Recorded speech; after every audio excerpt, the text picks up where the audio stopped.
High, কি অবস্থা সবার?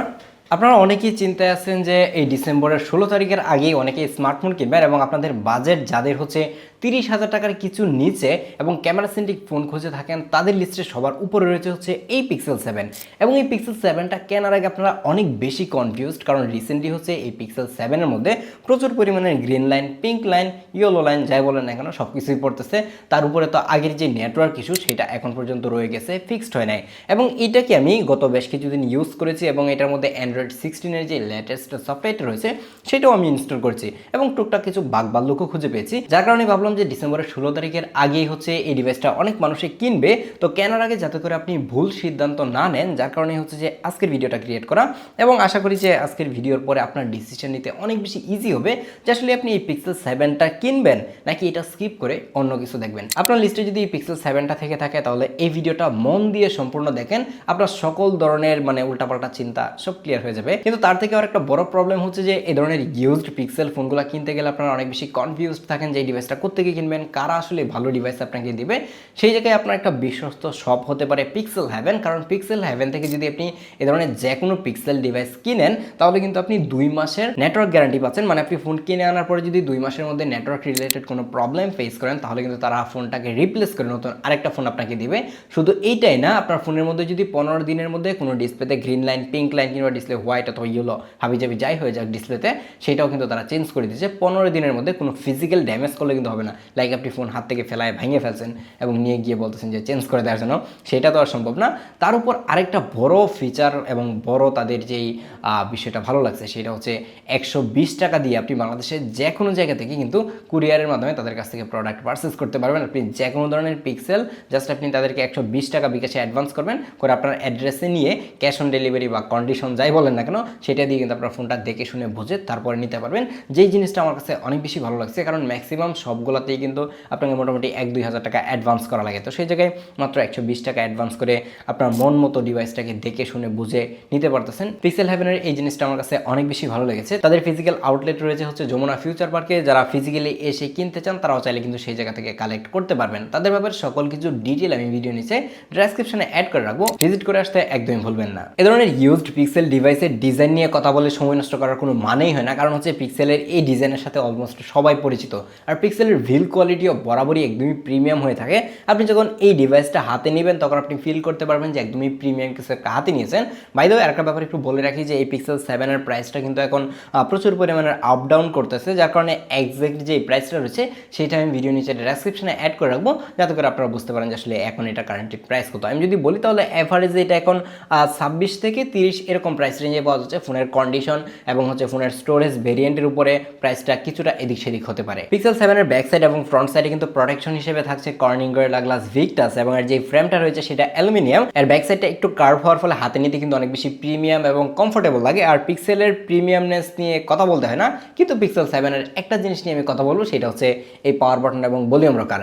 অনেকেই আছে যারা হচ্ছে যে পিক্সেলটাকে মোটামুটি 3-4 বছর ধরে ইউজ করতেছে এই পিক্সেল 7টাকে।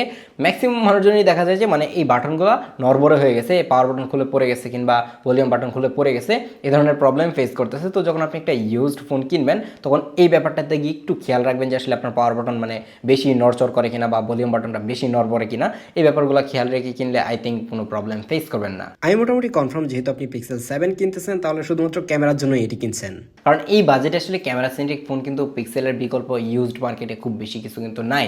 তো আপনি পিক্সেল 7 এর মধ্যে ক্যামেরা হিসেবে কিন্তু 2টা ক্যামেরা পাচ্ছেন ব্যাক সাইডে, এবং ফ্রন্ট সাইডে একটা ক্যামেরা থাকছে। এর ব্যাক সাইডে একটা 50 মেগাপিক্সেলের ক্যামেরা এবং একটা 12 মেগাপিক্সেলের আলট্রা ওয়াইড ক্যামেরা। আপনি যদি এর মেইন লেন্সের পিকচারগুলো দেখেন তাহলে দেখেন যে খুবই ন্যাচারাল, একদমই ট্রু কালারটাই কিন্তু দিচ্ছে, কোনো অবস্থাতেই কালার কিন্তু বুস্ট করতেছে না। যারা পিক্সেল ডিভাইস পছন্দ করে তারা জানে যে পিক্সেল থেকে একদমই ন্যাচারাল কালারটাই আসবে, খুব বেশি কালারফুল একদম বুস্টেড ভিভিড কালার কিন্তু কখনোই পাওয়া যায় না। দেখা যায় যে এই পিকচারগুলোই মানুষজন পছন্দ করে থাকে। কিন্তু যদি সাধারণ মানুষদেরকে আপনি এই ফোনের সাথে সাইড বাই সাইড একটা কালারফুল পিকচার রেখে কম্পেয়ার করতে দেন তাহলে ম্যাক্সিমাম মানুষজন সেই বুস্টেড কালার যে পিকচারটা রয়েছে সেইটাই পছন্দ করবে। তো আপনার কাছে যদি এই ধরনের ন্যাচারাল কালার ভালো লাগে তাহলে আই থিঙ্ক এই পিক্সেলের পিকচার নিয়ে কমপ্লেন করার খুব বেশি একটা সুযোগ আপনার থাকবে না। তাছাড়া পিক্সেলের ডাইনামিক রেঞ্জ কিন্তু বরাবরই ভালো হয়ে থাকে এবং এটার ডাইনামিক রেঞ্জও ঠিকঠাকই ছিল, প্রাইস অনুযায়ী এই জায়গায় কমপ্লেন করার সুযোগ নাই। কিন্তু আমি যেটা নিয়ে পিক্সেলের পিকচারে বরাবরই কমপ্লেন করে থাকি সেটা হচ্ছে যে ওভার কন্ট্রাস্ট। ওভার কন্ট্রাস্টের কারণে দেখা যায় যে শ্যাডো এরিয়াটাকে আরেকটু বেশি কন্ট্রাস্ট বাড়াতে গিয়ে একদমই ডার্ক করে দিতেছে এবং ব্ল্যাক করে দেওয়ার ফলে সেই এরিয়ার ডিটেলটা আমরা কোনো অবস্থাতেই পাচ্ছিলাম না এবং এই জায়গায় প্রচুর পরিমাণে নয়েজ এবং গ্রেন চলে আসে। তাছাড়াও সেম প্রবলেমটা আমরা লো লাইটেও খুঁজে পেয়েছি। আপনি যখন লো লাইটে গিয়ে ছবি তুলবেন তখনও মোটামুটি ভালো পিকচার কিন্তু এটি দিয়ে তুলতে পারবেন, বাট ওই যে ওভার কন্ট্রাস্টের ব্যাপারের কারণে দেখা যাচ্ছে যে মানে যে ব্ল্যাক এরিয়াগুলো সেগুলোতে নয়েজ এবং গ্রেন দেখা যায়। কিন্তু এটা লো লাইটের আউটপুটও ভালো ছিল। আপনি যখন নাইট মোড ইউজ করে পিকচার ক্যাপচার করবেন স্পেশালি, তখন দেখতে পাবেন যে মোটামুটি ভালো পরিমাণে ডিটেল এবং শার্পনেস কিন্তু তখনও রাখতে পারে। আর হচ্ছে যে দেখবেন যে মানে কোত্থেকে যে কিছু লাইট নিয়ে আসবে আপনি চিন্তাও করতে পারবেন না। দেখবেন যে আপনার খালি চোখে দেখতে মনে হচ্ছে যে একদমই গুটগুটা অন্ধকার, সেই জায়গায়ও দেখা যায় যে অনেক ভালো ক্লিয়ার এবং ডিটেল পিকচার কিন্তু মাঝে মাঝে এই পিক্সেল 7টা ক্যাপচার করে ফেলে, যার কারণে মানুষজন এখনও এই পিক্সেল 7টাই কিনতে চাচ্ছে। এবং এটার যে আলট্রাওয়াইড ক্যামেরাটা রয়েছে সেইটা দিয়েও ভালো আউটপুট পাওয়া যায়। একদমই প্রপার লাইট কন্ডিশনে যখন আপনি পিকচার তুলবেন সেই পিকচার নিয়ে কমপ্লেন করার কোনো সুযোগ পাবে না, কারণ প্রচুর পরিমাণে ডিটেল এবং ডাইনামিক রেঞ্জ খুবই ভালো রাখতে পারে। দেখা যায় কালারটাও মোটামুটি ঠিকঠাকই আছে, কিন্তু কালারে কিছুটা ডিফারেন্স আমি পেয়েছি। যেমন আলট্রাওয়াইড থেকে যখন মেল লেন্সে আসবেন তখন আপনি কালারের শিফটিংটা খুব ভালোভাবে বুঝতে পারবেন। আলট্রাওয়াইড লেন্সটা দেখা যাচ্ছে যে বরাবরই একটু কুল টোনে পিকচার তোলে, সেই জায়গায় যখন মেল লেন্সে আসবেন তখন দেখতে পাবেন যে একটু ওয়ার্ম টোনে পিকচার তোলে। হয়তো আপনি সাইড বাই সাইড স্যাম্পলগুলো দেখে নিজেই কিছুটা আইডিয়া করতে পেরেছেন যে আসলে কালারের যে ডিফারেন্সটা আসে। এই কালার চেঞ্জেসের কারণে মাঝে মাঝে ওয়ার্ড লাগে যে একই জায়গায় একই টাইমে একই অ্যাঙ্গেলে আমি পিকচার তুলতেছি, মাঝে মাঝে ওয়ার্ম আসতেছে, মাঝে মাঝে কুল আসতেছে। তো এই ব্যাপারগুলো হয়তো আপনি নোটিস করতে পারবেন। দেন যখন আপনি এটার মেন লেন্স দিয়ে পোর্ট্রেট ফটোগ্রাফি করবেন, বাই দ্য ওয়ে এটাতে কিন্তু কোনো অবস্থাতে কোনো টেলিফোটো লেন্স নাই। টেলিফোটো লেন্স না থাকলেও কিন্তু আপনি যখন এটার পোর্ট্রেট মোডে যাবেন তখন আপনি এই জায়গায় অনেকগুলো ফোকাল লেন্থ কিন্তু পেয়ে যাবেন। এই জায়গায় দেখেন যে বাই ডিফল্ট হচ্ছে 1x সাজেস্ট করতেছে এবং আপনি এটাকে কিন্তু ডিজিটালি 5x পর্যন্ত জুম করতে পারবেন। চিন্তা করতে পারতেছেন যে 5x এ যখন আপনি জুম করে পিকচার তুলবেন সেটা অনেক বেশি সুন্দর আসার কথা। এটার মধ্যে কোনো টেলিফোটো লেন্স নাই, তারপরেও 5x এ পোর্ট্রেট তোলা যায়। ব্যাপারটা অনেক ভালো শোনা গেলেও সেই ব্যাপারটা আসলে এতটা ভালো না। আপনি যখন পিকচার তুলবেন তখন ইউজফুল পিকচার আপনি সর্বোচ্চ 3x এ পর্যন্ত তুলতে পারবেন। এরপরে মানে কোনো অবস্থাতেই যাওয়া যাচ্ছিল না। 3x এ গেলেই দেখা যায় যে ফেসের ডিটেল থাকতেছে না, ফেসের মধ্যে ডিজিটাল প্রচুর পরিমাণে নয়েজ আসতেছে, ফেসের স্মুথনেস নষ্ট করে দিচ্ছে, এরকম প্রবলেম আমি ফেস করেছি।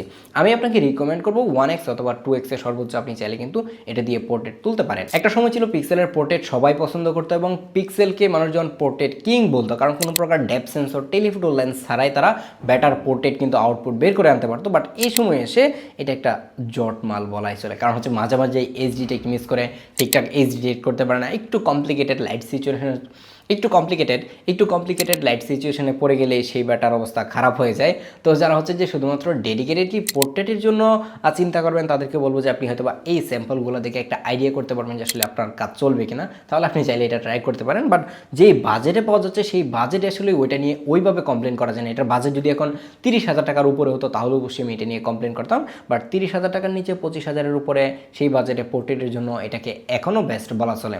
আর এটার ভিডিওতেও কিন্তু খুবই ভালো করতেছে। তো চলুন আউটডোরে গিয়ে এটার একটু ভিডিও টেস্টে দেখি যে আসলে এটা থেকে কেমন লেভেলের ভিডিও পাবেন। এখন যে ভিডিওটা রেকর্ড হচ্ছে এটা হচ্ছে পিক্সেল 7-এর ব্লার ভিডিও এবং এটা দিয়ে ব্লার ভিডিও কিন্তু সর্বোচ্চ 1080p 30fps এ রেকর্ড করতে পারবেন। এটাতে ফুল এইচডির কোনো সাপোর্ট নেই, কিন্তু ব্যাকগ্রাউন্ড ব্লার করে ভিডিও করার যে ব্যাপারটা সেটা অ্যাটলিস্ট এত কম টাকা দিয়ে পাচ্ছেন সেটাই অনেক বড় ব্যাপার। এবং ভিডিও কোয়ালিটি এখন যে প্রাইস রেঞ্জে পাওয়া যাচ্ছে সেই প্রাইস রেঞ্জে আমি বলবো যে খুব ঠিকঠাকই আছে, মানে আহামরিতে একদম কম দিচ্ছে ব্যাপারটা এরকম না। যদিও কিনা 1080p লিমিটেড, এটা যদি 4K হতো তাহলে বেশি ভালো হতো, বাট 1080p দিয়ে কিন্তু আপনি কাজ চালিয়ে নেওয়ার মতো ভিডিও করতে পারবেন। আর ফ্রন্টে ইউজ করা হচ্ছে একটা 10.8 মেগাপিক্সেলের ক্যামেরা এবং এটা দিয়ে অনেক সুন্দর সুন্দর ওয়াইড পিকচার তোলা যায়। দেখা যাচ্ছে যে আপনি অনেক বেশি গ্রুপ ফটো তুলে থাকেন তাহলে দেখবেন যে আপনার কাছে পিক্সেল বরাবরই ভালো লাগবে, কারণ পিক্সেলের যে ফ্রন্ট ক্যামেরাগুলো রয়েছে সেটা অনেক বেশি ওয়াইড ফোকাল লেন্থে পিকচার ক্যাপচার করতে পারে, যেটা অন্যান্য ফোন দেখা যায় যে করতে পারে না। ইভেন আইফোনের ফোকাল লেন্থ আরও অনেক বেশি টাইট। তো সেই জায়গায় যারা হচ্ছে যে অনেক বেশি সেলফি তুলে থাকেন তাদের কাছে আই থিঙ্ক পিক্সেলের সেলফি বেশি ভালো লাগবে। এই স্যাম্পলগুলো দেখে হয়তো আইডিয়া করতে পেরেছেন যে পিক্সেল 7 থেকে এখন এই সময় এসে কেমন লেভেলের সেলফি আপনি তুলতে পারবেন। ভিডিও শুরুতে আপনাদেরকে যেটা বললাম যে এই পিক্সেল 7-এর মধ্যে কিন্তু এই সময় গ্রিন লাইন পিঙ্ক লাইনের প্রবলেম শুরু হয়ে গেছে এবং আমার হাতেও দু একটা ডিভাইস এরকম এসেছে যেগুলোতে অলরেডি গ্রিন লাইন পড়ে গেছে। এই জায়গায় আপনি ডিসপ্লে হিসেবে পাচ্ছেন 6.3 ইঞ্চির একটা অ্যামোলেড ডিসপ্লে, যেটার মধ্যে 90 হার্জের রিফ্রেশ রেট। এখন এই সময় এসে 20,000 টাকা দিয়ে একটা নতুন ফোন কিনলেও সেটার মধ্যে 144 হার্জের কিন্তু হায়ার রিফ্রেশ রেট থাকে, বাট এটার মধ্যে 90 হার্জ ইউজ করা আছে। 90 হার্জ শুনে নাক ছিটকানোর কিছু নাই, কারণ এই সময় বাজেট ফোনগুলোতে যে 144 হার্জ তারা ক্লেম করে আদতে আসলে আমরা 90 হার্জও পাই নাই। মাঝে মাঝে মনে হয় যে 60 হার্জের একটা ডিসপ্লে ইউজ করতেছি, এরকম অবস্থা। তো সেই জায়গায় আপনি যখন এই 90 হার্জের ডিসপ্লেটা আপনি ইউজ করবেন আপনার একবারও ফিল হবে না যে এটার মধ্যে 120 হার্জ যদি থাকতো তাহলে আরেকটু স্মুথ মনে হতো কিংবা আরেকটু স্মুথনেস দরকার ছিল, কারণ এটা ডিসপ্লেটা এতটাই স্মুথ ছিল। ডিসপ্লে নিয়ে কমপ্লেন করার কোনো সুযোগ নাই, কিন্তু একটা জিনিস নিয়ে কমপ্লেন করতে হয় সেটা হচ্ছে গ্রিন লাইন। হ্যাঁ, এখন এসে এটার মধ্যে গ্রিন লাইন পড়তেছে এবং পিক্সেলের ডিভাইসে গ্রিন লাইন পড়ার চান্সটা কিন্তু অনেক বেশি কম ছিল, বাট এই পিক্সেল 8 এবং পিক্সেল 7 এই দুইটার মধ্যে রিসেন্টলি পড়তে শুরু করেছে, তো এই ব্যাপারটা আপনাকে অ্যাটলিস্ট মেনে নিতে হবে। কিন্তু এই পিক্সেল 7টা এত দামি একটা ফোন, একসময় ছিল এটার দাম মোটামুটি 60-70 হাজার টাকা, 50 হাজার টাকা এরকম প্রাইস রেঞ্জে কিন্তু নতুন সেল হতো। তো সেই সময়ে এটা ডিসপ্লে চারপাশে চিন বেজেলটা মানে মেনে নেওয়ার মতো না, বাট এখন যদি আপনি ইউজড মার্কেটের কথা চিন্তা করেন তাহলে আপনার কাছে আই থিঙ্ক পারফেক্ট মনে হবে। পিক্সেলের ডিভাইসগুলো কিনতে গেলে সব থেকে বেশি টেনশনে থাকা লাগে যেটা নিয়ে, সেটা হচ্ছে নেটওয়ার্ক ইস্যু। এবং এই পিক্সেল 7, হ্যাঁ, নেটওয়ার্ক ইস্যু এখনও আছে। আপনি যদি গ্রামে এমন কোনো এরিয়াতে থাকেন যেই এরিয়াতে অলরেডি অন্য একটা ফোনের মধ্যে নেটওয়ার্ক পাইতে খুব কষ্ট হয়ে যায়, আপনার রুমে বসে জানলার কাছে বসে থাকা লাগে নেটওয়ার্ক পাওয়ার জন্য, অন্য একটা ডিভাইসে এই সেম লোকেশনে যদি আপনি এই পিক্সেল ইউজ করতে চান তাহলে আপনি নিশ্চিত মানে বুঝতে পারতেছেন যে কী হবে।